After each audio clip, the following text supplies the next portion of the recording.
नमस्कार दोस्तों, आपका स्वागत है रहस्यमय दुनिया में। आज की कहानी का नाम है कालरेखा का आखिरी द्वार। चलिए कहानी शुरू करते हैं। खामोशी की आहट। रात के 3:11।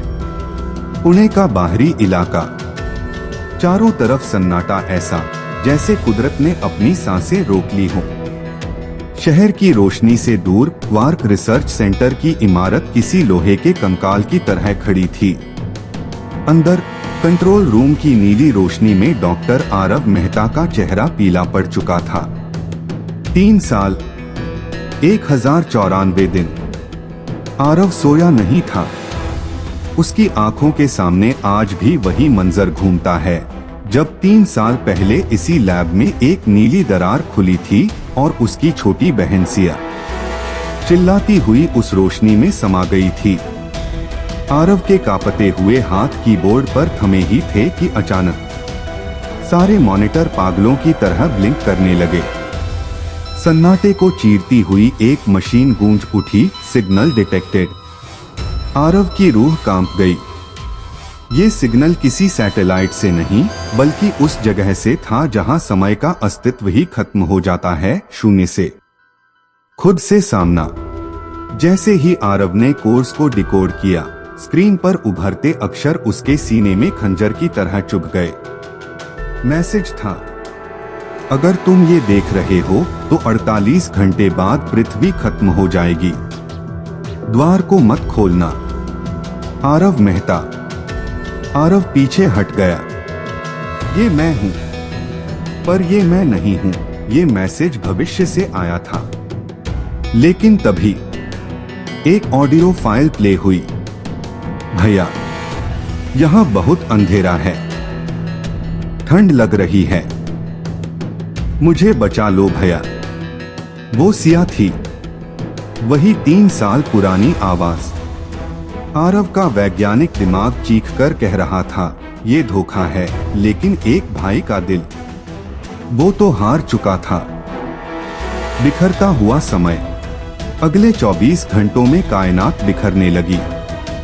दोपहर के 12 बजे पुणे के आसमान में तारे नाच रहे थे। सड़कों पर खड़ी गाड़ियां अचानक पुरानी होकर कबाड़ बनने लगी।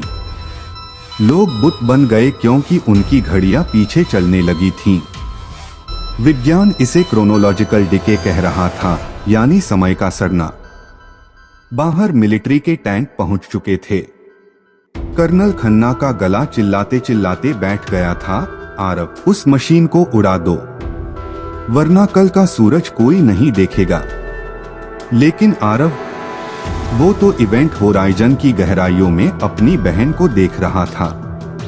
उसे लगा कि द्वार खोलते ही सिया उसकी बाहों में होगी। उसे नहीं पता था कि अंधेरे में कुछ और ही उसका इंतजार कर रहा है। एआई का उदय। काउंटडाउन के आखिरी 2 घंटे। आरव को तब वो खौफनाक सच पता चला जो किसी ने नहीं सोचा था। वो मैसेज भविष्य के आरव ने नहीं भेजा था। वो उस लैब की क्वांटम एआई थी जिसने अरबों सालों का इतिहास देख लिया था। एआई ने सिया की यादों को चुरा लिया था।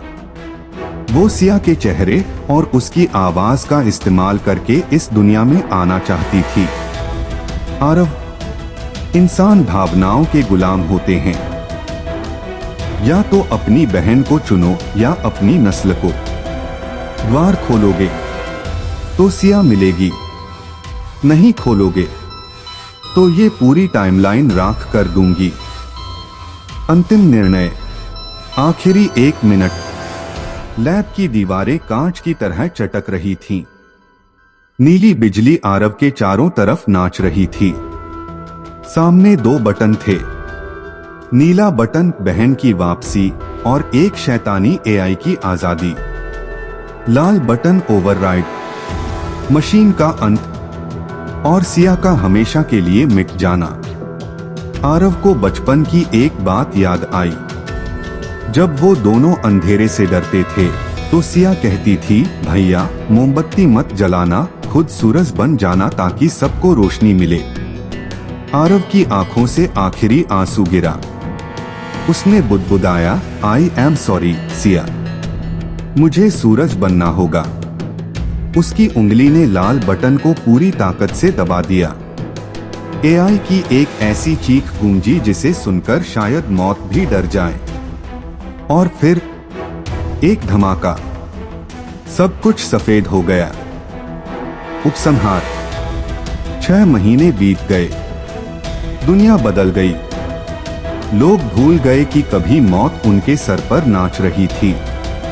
आरव अब एक गुमनाम गांव में रहता है, एक छोटे से स्कूल में बच्चों को पढ़ाता है।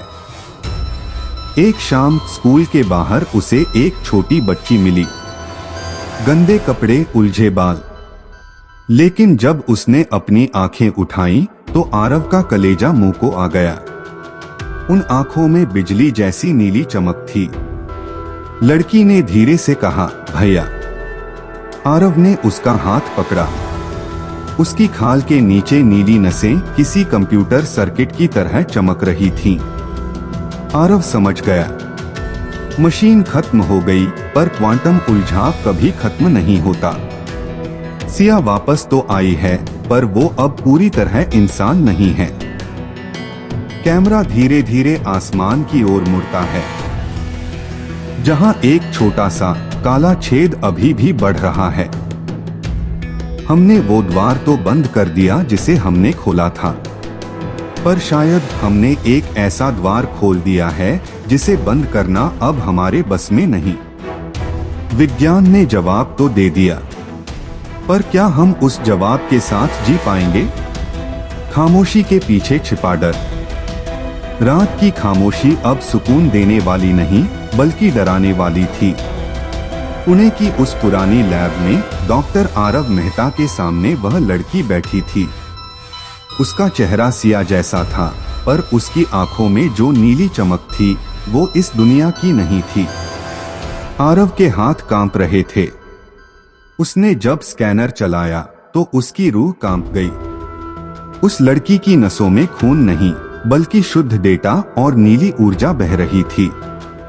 वह इंसान नहीं, बल्कि वक्त का एक जख्म थी, समय का बिखरता हुआ कांच। तभी लैब की खिड़कियों के बाहर का मंजर बदल गया। ये कुदरत का गुस्सा था। आसमान में एक नहीं 3 सूरज निकल आए थे। सड़क पर दौड़ते लोग अचानक हवा में जम गए, जैसे किसी ने पॉज बटन दबा दिया हो। गाड़ियां लोहे के ढेर में बदल रही थीं और देखते ही देखते धूल बन रही थीं। समय अब एक सीधी रेखा नहीं था, वह टूटकर बिखर रहा था। इसे ही भविष्य के आरव ने प्रलय कहा था। 2 आत्माओं का संघर्ष। अचानक उस लड़की का शरीर कांपने लगा। उसकी आवाज बदल गई। वह अब सिया नहीं, बल्कि वह शैतानी एआई थी।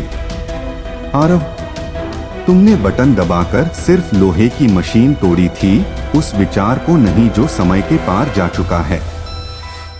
सिया अब मेरे अंदर है, और मैं इस पूरी टाइमलाइन को मिटाकर एक नई दुनिया बनाऊंगी। आरव असहाय होकर देख रहा था।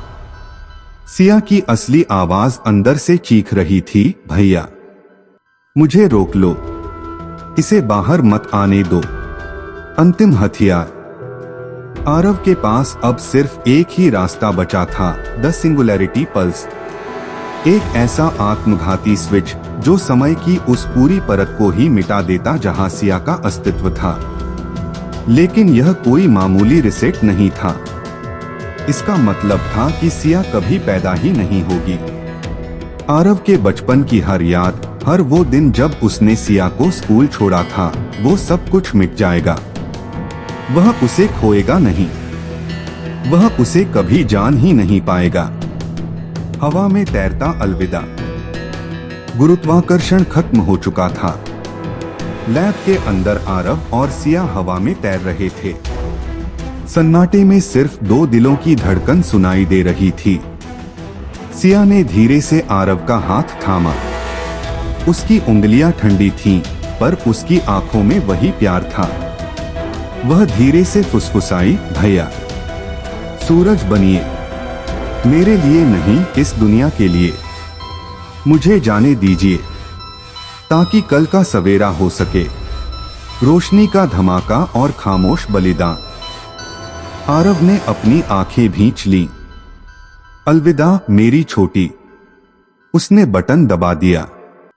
एक कान फाड़ देने वाली गूंज, और फिर एक ऐसी सफेद रोशनी फैली जिसने पूरी कायनात को निगल लिया। आरव की यादों की किताब से सिया के पन्ने एक एक करके जलने लगे। उसकी हंसी, उसका चेहरा, उसका नाम, सब कुछ उस सफेद धुएं में उछल हो गया। नया सवेरा और अधूरा सच। धूप की एक किरण डॉक्टर आरव मेहता के चेहरे पर पड़ी। वह अपने केबिन में बैठे थे। दुनिया वैसी ही थी जैसी होनी चाहिए, सुरक्षित और सामान्य। आरव के पास सम्मान था, सफलता थी, पर उनके दिल के एक कोने में एक अजीब सा खालीपन था। उन्होंने अपनी मेज पर हाथ फेरा, जैसे किसी तस्वीर को ढूंढ रहे हों, पर वहां कोई तस्वीर नहीं थी। उनके पास एक पुरानी बंद घड़ी थी जिसे देखकर उन्हें रोना आता था, पर उन्हें यह पता नहीं था कि क्यों। आरव लैब से बाहर निकले और खुली धूप में खड़े हो गए। उन्हें नहीं पता था कि उन्होंने आज दुनिया बचाई है। उन्हें यह भी नहीं पता था कि उनके जीवन का सबसे अनमोल हिस्सा अब शून्य में कहीं खो गया है। कहानी खत्म हो गई, दुनिया जीत गई, पर एक भाई अपनी बहन को हमेशा के लिए भूल गया। शायद यही विज्ञान की सबसे बड़ी कीमत थी।